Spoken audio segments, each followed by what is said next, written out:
साथियों, दोस्तों, आप सब जहाँ होगे कुशल होगे, स्वच्छ होगे, ठीक होगे। मैं सबको नमस्कार प्रणाम। अशोक यादव पप्पू बनी डी जौनपुर से कर रहा हूँ।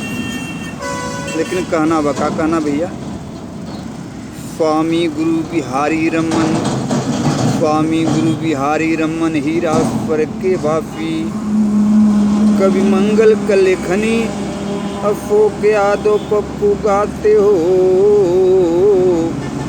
बिरहा में कोई हीरा कभी मंगल ना हुई, अरे मोरे राम हो राम।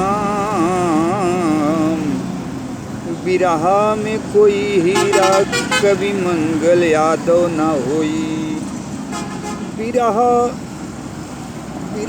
लोकगीत भजन अशोक यादव पप्पू गा के सुनाते हो। बिरहा में कोई हीरा कभी मंगल ना होई।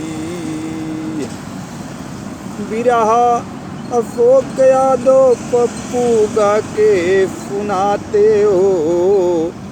बिरहा में कोई हीरा कभी मंगल यादव ना होई।